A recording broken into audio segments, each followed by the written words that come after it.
Chandkaushik. This is a story about Bhagwan Mahavir when he was a monk. He used to fast, meditate, and perform penance.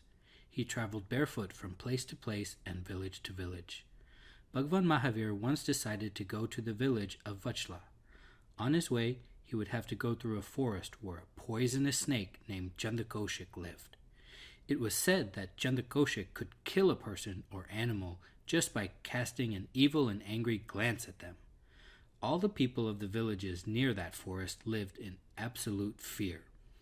When the villagers learned about Mahavir's intention to pass through the forest, they begged him to take another and longer route. However, Mahavir had no fear. He practiced supreme nonviolence. He had no hatred towards anyone and considered fear and hatred as violence to oneself. He was at peace with himself and all other living beings. There was a glow of serenity and compassion on his face. He convinced the people that everything would be all right, and he proceeded to the forest where Chandkaushik lived. After a while, he noticed the beautiful green grass fading. The forest looked like a desert.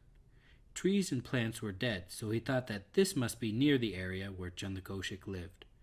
Mahavir stopped there to meditate.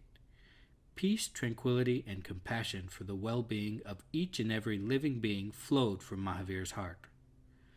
Chandkaushik sensed that someone had come near his land, and so he came out of his burrow. To his surprise, he saw a man standing there. He became furious, thinking, "How dare he come this close to my land?" Chandkaushik started hissing to threaten Lord Mahavir. He did not understand Lord Mahavir's tranquility. He became angry, came closer to the Lord, and swayed his head, ready to strike. He saw no sign that this man would be threatened or would run away.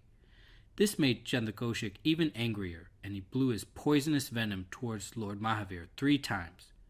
The venom neither affected Lord Mahavir nor disturbed his meditation. So Chandkaushik became even more irritated and bit Lord Mahavir's toe. When he looked at the man again, he was surprised to see that not only had nothing happened to him, but instead of blood, milk flowed from his toe. Bhagwan Mahavir opened his eyes. He was calm and there was no fear or anger on his face. He looked at Chandkaushik and said, calm down, Chandkaushik. Realize what you are doing." There was love and affection in those words. Chandkaushik calmed down and felt as if he had seen this kind of monk before. He suddenly remembered his 2 previous lives. Chandkaushik then realized the truth of life and what anger and ego from his last 2 lives had done to him. He bowed his head respectfully to the Lord. Chandkaushik peacefully retreated to his hole with his head inside, while a portion of his body remained outside.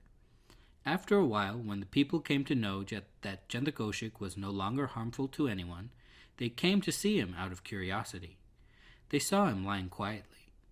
Some started worshipping him by offering milk and food, while some were still furious because he had killed their loved ones. They threw stones and beat him with wooden sticks. Blood, milk, and food attracted ants. Chandkaushik willingly suffered the biting and beating and remained at peace with no trace of anger. He died a few days later. The self-restraint and control of his feelings destroyed many of his bad karma.